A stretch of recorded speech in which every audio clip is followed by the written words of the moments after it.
Good evening, everyone, and welcome to this next webinar, which is live, available for you guys to watch and take away some notes to allow you to get back to moving and exercising pain-free. So in this video, what we're going to be focusing on is how to improve your squat and my 3 top tips around how you can modify your squats, whether that's to avoid injury, reduce some of the pain or the pressures that you're feeling whilst you're squatting, and ultimately allow you to then to rebuild over the time. So if you've got any questions, then please do make sure you leave them in the comments section, because we do go back, we do answer these, and we do make sure that we can give you some actionable advice, whether that's specific to what you're looking for to allow you to get back to exercise and train free.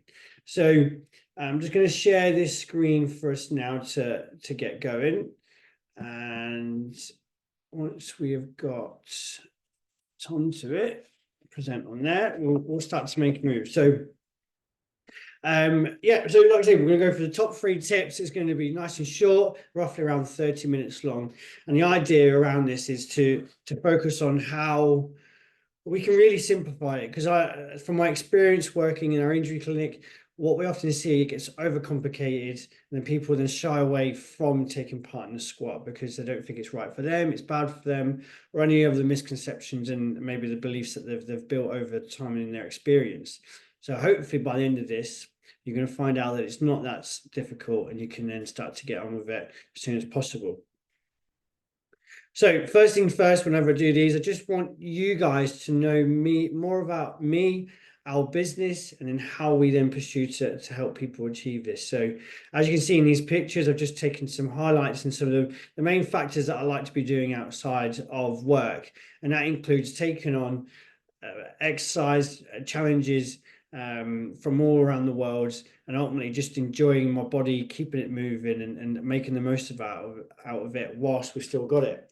So as you can see in the top 2 left pictures, what we've got here is the National Three Peaks, which is taking over the 3 biggest mountains in the UK, and also the Yorkshire Three Peaks, which is taking over the 3 biggest mountains in the Yorkshire Dales.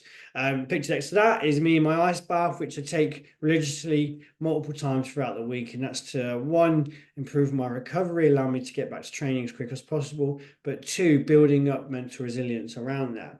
And on the picture there is myself in December, where I reached my personal best of 160 kilos for 1 rep max. And every year, what I do is on the big 4 lifts around the Christmas period, I do my 1 rep max training. So I'll often do challenges around the summertime. So my first part of the year is building up, doing the training, building up the knowledge of that chosen sport, completing the challenge, and then going into a heavy strength cycle. So I'll be going back into my next heavy strength cycle as of next week. The bottom left picture, you'll see I covered the Lisbon Marathon with a group of friends. Absolutely awesome challenge, really pushed the boundaries, but we all achieved that finishing. The middle one here is just a recent competition which I did this year, around 4 weeks ago, which myself and 4 friends, we cycled from South London all the way out to Brussels in 3 days. And the picture on the right here is a group that I go out with every Saturday morning, and we go around the different reservoirs and lakes and rivers all around the Yorkshire, the Peak District. Just getting it together, taking on the cold, building up a real good support network around that. And then within my work, day-to-day stuff, is myself in Made to Move, which we're a sports injury clinic focused on helping those in recreational sports get back to competing or taking part with passion, and making sure they don't come away from that. So we do this through a whole range of different things, whether that's massage, physiotherapy, sports therapy, injury assessments. We do exercise screening, as you can see on the left pictures. We've got sprinters and runners. We put some classes on for older generations, and ultimately just allowing people to get back to whatever sport it is, understanding where they're limiting, how do we build out the necessary steps to allow them to get onto it. And then more recently is where we built on some of our online coaching, where we've got clients such as George in the top middle, who's had an ACL reconstruction, and what we're doing is just building the back up to get ready to just be able to get back into the gym, where he's a bodybuilder and coach as well. So a wide range of services that we provide, all with a passion to allow everyone that take part in sport and ensure they can keep taking part as long as they can. And like I say, we build this out using our strategy of sport and exercise therapy, understanding how we can assess, treat, and manage injuries, and then strength and conditioning is in how we build up qualities specific to their sport, or how we build out from the physiotherapy stage right through back to sports participation and training as well. So in the action plan for tonight, we'll briefly look over the squat mechanics. We'll look over some misconceptions that are often out there. We'll cover a couple of the common issues that we find, and then my 3 tips how we can support you and allow you to get back to squatting. And finally, we can discuss the ways in which we can do that. I've got a fly in here in a minute. It's driving me nuts.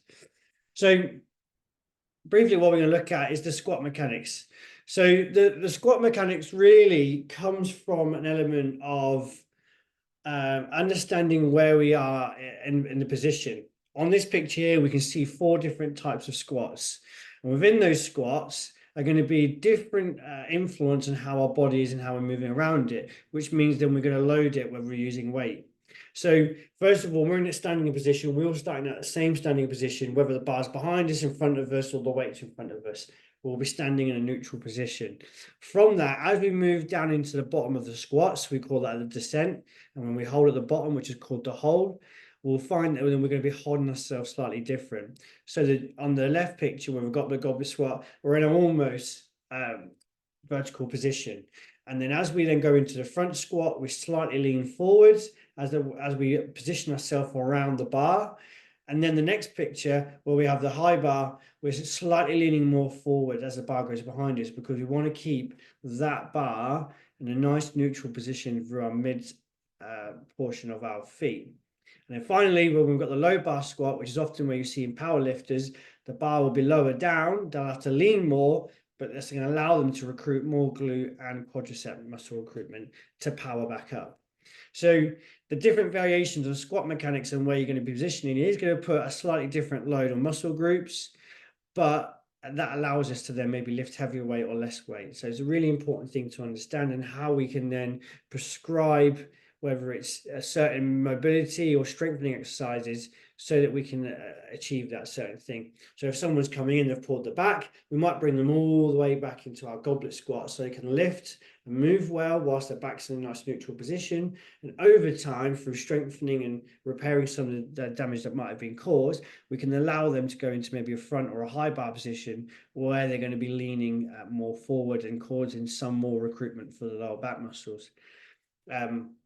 Similarly, if someone's got a hamstring tear, for example, we might put them onto a box where they can't squat all the way down into a 90 degrees position or lower, because we know that we get more of a stretch in the hamstrings as you're going down and going lower. So some really kind of useful ideas to understand where you're at and why you might be prescribed a different types of squat, and how you can then change from there. And there's the lights where we can find out where our posture is. So some of the misconceptions that we've got when it comes to the knees, it often is a lot of blame and old traditional thoughts and ideas, which have then been passed down almost like Chinese whispers. And really our job here as therapists or coaches is to allow you to change your view or perspective on how your misconception has been allowed. So for example, one of the main things is say, oh no, I don't squat because squats are bad for my knees. Well, really what we understand is actually it's really good for your knees. We just need to understand what you can tolerate, maybe what's restricting you. So it might be that it's a flexibility issue or a mobility issue. It might be if you've got some pain or deficits in terms of performance, might be because you can't tolerate stress within your tendons or your ligaments, and that's what needs to be rebuilt first before we can then load you into a squatting pattern. Another thing that's out there is your knees can never go over your toes, and that is a very, very old disbelief. Well, really, we understand that in normal functional movement, we always go over our knees go over toes. It might be going up the stairs, it might be going down the stairs, it might be when we're running or sprinting. We often see those mechanics. So why should we limit that function within the squat when really we should promote ourselves to be in there and be safe and be strong? Often, similarly, like before, deep squats are bad for your knees because we cause a lot of full knee flexion. Now, we often find stress in the knees is due to probably poor ankle mobility or lack of hip mobility or strength. So what happens is the knees tend to be the symptoms of a problem that's happening elsewhere. So when we fix the wider picture, we then understand that the squat can be improved, and therefore the knees are not being irritated. If it doesn't break past parallel, it doesn't count. Now, depending on what training you're doing, might dictate some of the depths that you're squatting. So, for example, there's a lot of research out there looking at whether runners need to be able to fulfill a full squat, because when they're running, they don't have a full knee flexion or knee bend. So are they wasting more energy, or are they going to get any performance improvements? There's other thoughts out there around compound movements, such as the trap bar deadlift, which is an almost squat-like pattern because you've got some knee demand as well as glute recruitment, and that's not creating a full depth one. But as a general rule of thumb, going to parallel is good, and unless you're competing in sport such as Olympic lifting, then you don't really need to be going down below parallel. Well, it could be more focused exercises or coaching that's more towards your work patterns or movement patterns, or maybe your certain sport as well. And that can be lifted down, that can be moved onto the squatting ass to grass, which is a common quote that's used within squat. Now, there's no reason why you shouldn't go down there and why you can't go down there, but if it's not into a specific goal that you're trying to achieve, and you could be really spending your time elsewhere, then it might be that you might be doing some other slight variation of the squat pattern, or other movements that meet the demands of your sport. And so then we're going to move on to some of the common squat mistakes that often occur. Now, one of the main things that we notice when we're having a limitation within squats is often around the breath work. So these are the tips that we're going to be sharing with you now to allow you to understand how you can improve your squats. So the breath is basically going to be the center point of focus. So we normally number this in terms of priority. So when we've got the bar on our shoulders, we want to then get ready to go down. We want to get as much air in through our mouth, coming into our lungs, coming out into our belly, where we create loads and loads of pressure. And then from then, we want to hold that pressure because it's going to keep us nice and safe. It's going to allow us to support our lumbar spine. It's going to allow for equal force distribution to go up and down. And then we go into that descent phase. We only then let go of that air when we're just coming out from the hardest point of the squat, and then we're breathing out and going up. Now, this would make more sense if you're lifting more heavy weights and lower reps. If you're going for high reps, you're going to find it slightly difficult. So you might maybe do breath work in between maybe every 3 reps. But the same thing applies. And you'll get used to this the more you practice it. So it's coming in, tight compression, coming down. As we're coming up, past out of that hard bit, and we're going up. And what I like to use it is almost like a spring. It's helping you come out of that bottom part, which is going to be the hardest point of it. Now, the other thing that I want you to be aware of is the bracing element that is then used within this. Because once we've created all that internal pressure, if we don't brace around that, we're going to lose it. And often you'll notice that if you breathe in and you breathe out before you get out at the bottom, you then lose that push that's coming on. So one of the things that we like to do in terms of a coaching cue is to think about when you're in that top position and you've got that bar onto your back or on the front, depending on what you're doing. When you take that deep breath in, we then want you to imagine that someone's going to come and punch you in the stomach. And the way you then deflect that is by tensing your abdominals. So you tense your stomach.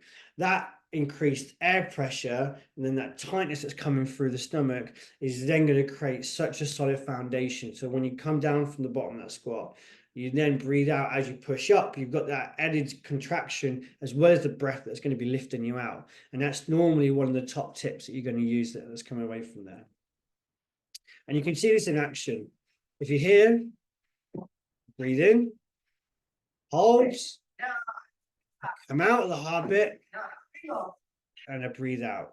And this was maybe not the best form that I've got, but that's because I'm lifting, a personal best.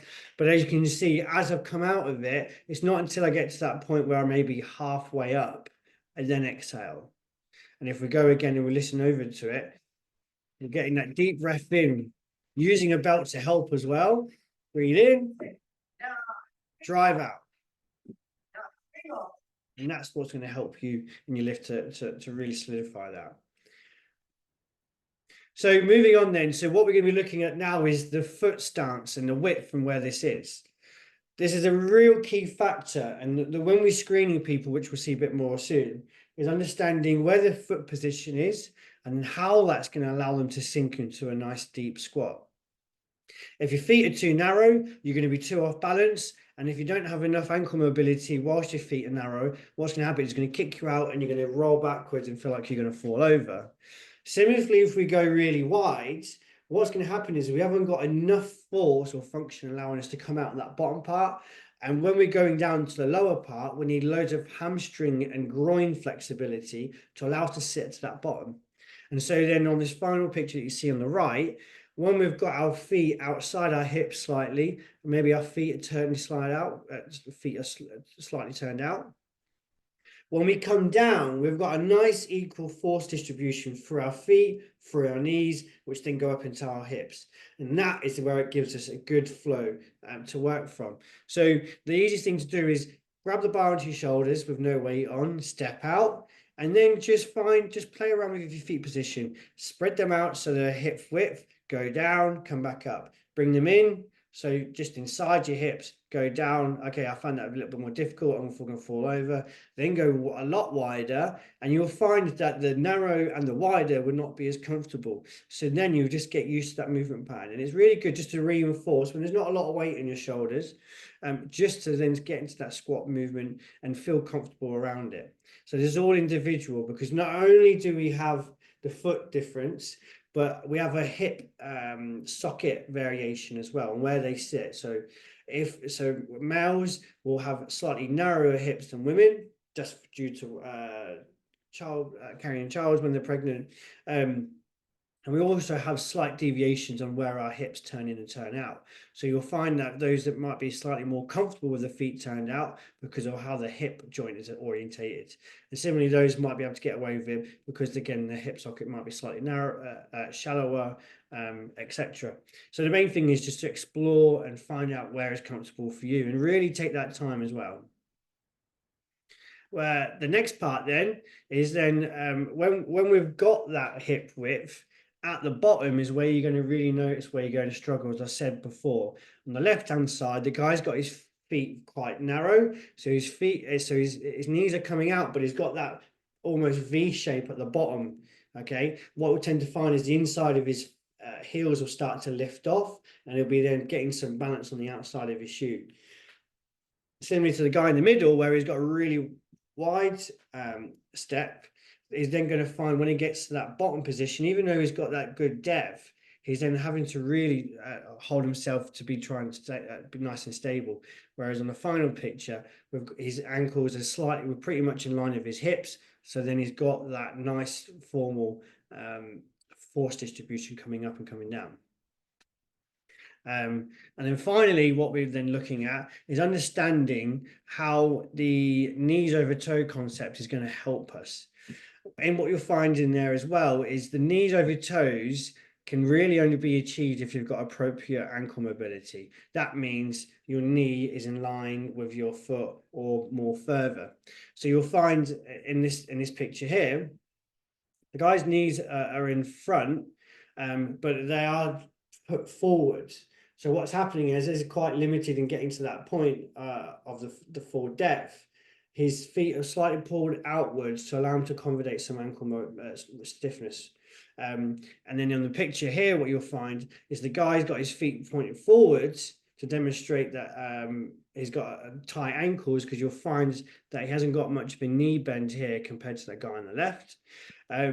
So what happens is he has to then substitute by leaning really far forward on his hips and keeping his knees locked at 90 degrees. And as you can see, he looks like he's falling backwards. So he's losing that balance. Whereas what he's got over here, his head is over his knees are in line with his toes, and the bar path is in the midline of his foot, which is allowing him to squat in a more comfortable position. So from there, you can then, again, find out where you are. The easiest thing to do is get a camera set up on the side of you, have a few repetitions, look at it, and then feedback and see how you can then accommodate the change for that. Similarly, as I said before, different squat patterns are going to call for different squat depths. So you'll often find that you get in a deeper position with the front squat, okay, because you don't have to carry your knees over your toes as much, because you're sitting down into your hips a lot more. Whereas you'll find here in the front, in the low bar squat, he doesn't have to sit as low as here, because one, he's got a wider hip stance, but the bars are then accommodating to allow him to lean more forward, to get more glute drive, to allow him to stand up in that top position as well. So this will all be depending on the different types of lifts. We've mainly just focused on the back squat today, but you can still apply these factors over to these other types of lifts. So the question here then is, then what is stopping you from getting down into that deep squat position? And there's a couple of pictures that I've taken for some clients that we screen, and we screen everyone in the overhead position, because this gives us a really good idea not only of how the lower body is working, but how the lower back, the lumbar spine, the mid back, and the shoulders play a key factor in how they're moving. So one of the common things that you'll be able to see here for everyone that's here is that it's our ankle mobility that is the limiting factor for their squat pattern. And we probably see this with about 80%, if not more, of our clients when they're coming in. So what they have to do is they can't get really good ankle mobility. So what happens is they have to shoot the hips back, lean really far forwards, and then what that then allows them, even though they might have some all right overhead mobility, they can't sit into that upright position. Similarly, with this lady over here as well, you'll find that she's having to lean all the way forwards to allow herself to get into that parallel position for the hips. And then for this gentleman here as well, who's not able to get as low, there's obviously other limiting factors. So ankle mobility was one of them, and then hip mobility and then stability at that bottom was a major factor that we found during the rest of his screening. So then that allowed us to create a program that was specific to how he can then improve those factors there. And then you can just see how this changes with other clients. This gentleman on the left was exceptional. That's because he's got a good training history. But what we've found is his knees shoot right over his toes. He has got his feet deviate slightly turned out. This allows him to have a good hip sink. And then he's got some slight extension coming through the upper back and the lower back, which allows him to sit nice and high in this neutral position. And this gentleman here is a calisthenic trainer. He's got some experience here, so we can see we've got some lumbar flexion coming in, but not too much in the upper spine. But then to allow him to get into this real deep squat, he had to turn his feet out. So when we changed that, it slightly changed his position. But it's just one of those factors we can pick up and go, okay, that's probably why. Let's go and fix that and then retest it in a few weeks' time. And then similarly, this is with a gentleman that we had recently, and what we got this dramatic change in just 1 hour. And this was move in, video it, readjust, change it, come back, video it, adjust, rechange it. And all we was focused on, the major limiting factor he had was here. It wasn't because he had poor ankle mobility, it wasn't because of his hips, but actually it's because his foot width was too narrow. So what was happening when he was getting into this deep squat, he was feeling unbalanced, and then not wanting to pursue with the lift. So then when we just kept retesting, bang, we found out it's the hip width. We then practiced just body weight and with the goblet squat, getting into that bottom position. And then as you can find, his hips were quite high here during the start of the session. By the end of the session, with weight, we've found that he can get down to a nice neutral position. And then he had his cue points to go away and practice at home. So really good outcome just in 1 hour session. We then just catch up in the weeks preceding that, and we know that he's getting on a lot better. So here, I'm just going to show you on this final page here is how you can improve your squat at home and to think about certain factors. So here at Made to Move, we use this model called the Move More Pain Free model. And it's really to simplify everything that we do, whether that's looking at people's movement qualities, getting their rehabilitation back, looking at how well this training is going and what maybe limiting factors they're not focusing on and what we can build out from there. So from that bottom foundation, it's looking at mobility and flexibility. Mobility is going to be around the joint. Flexibility is going to be the muscle length. We then, once we understand that, we then look at the stability element. So then if they are very mobile and very flexible, are they stable and strong in those outer ranges? If they're not, then we know that we need to build that strength there. And then finally, once we've got into that process of a nice stable foundation, we can then load up and build that strength element, knowing that we've got a real good foundation. A metaphor that you like used before, you won't build a house on terrible foundations. So why would you do that with your body? And so here's some common factors that we might want to look at. If we're looking at mobility and flexibility, we're going to be looking at how mobile are the hips. Are they flexible enough in the hip flexion? What's the hamstring, quad, and calf muscle length like? And does that need to be improved? If we're looking at stability, how stable are the hips? More looking at around the glute medius and how much they're controlling the knee movement. How stable is the core? So when we go into that deep bottom position, are we nice and strong in that core to allow us to control our hip tilt, whether that's anterior or posterior, to allow us to then drive up and recruit the muscles that we need to.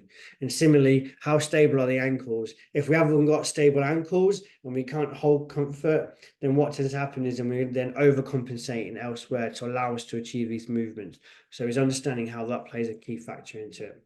And then finally, maybe from some major isolated work, is then focusing on glutes, so predominantly around hip extension, quadriceps to allow us to move and contract better, hamstrings, and then core as well.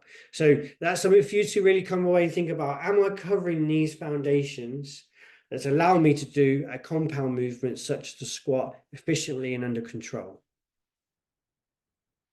And so finally, well, just to wrap this up then, is to share with you some ideas around how we can specifically help you improve your squat at home. And there are two ways we do this, is by doing it online or we're doing it in person. So we're based in Sheffield in the UK. If you're around, then we can do specific squat screening. That can be within our gym, understanding the movement capabilities there, coming into the treatment room and then screening the body on an isolated area so we can find out where these small little bits and pieces are that are going to build up into this bigger picture.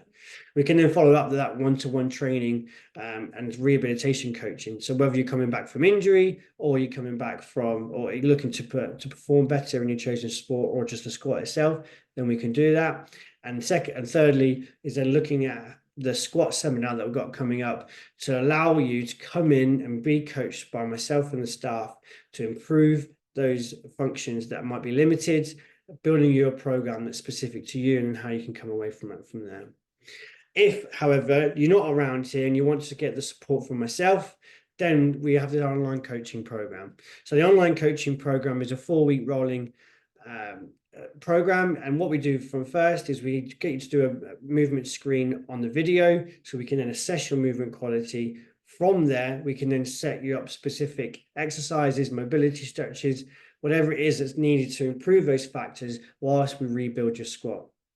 This includes access to our application where you get to the chat features, allows you to then reach out to the staff if you're really struggling with any concepts or movements or pain, and then how we then adopt changes to that together to allow you to get better.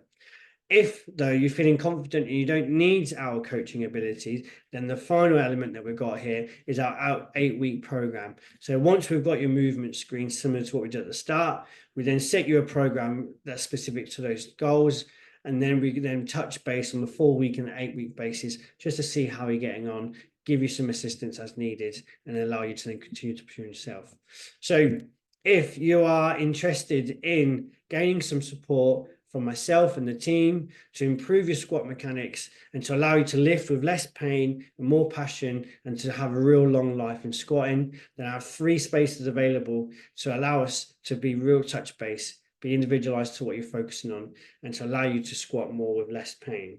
So if you want to find out any information around that, then please do drop me a message once you've seen this video, and then let's get a conversation in the plate and allow us to understand where we can help you and go from there. So I hope you found this video very useful. If you do find it useful, please do give us a like and a thumbs up so we can allow us to deliver more videos and webinars that are specific around the goals that you need to achieve. So without that, I'll see you all soon.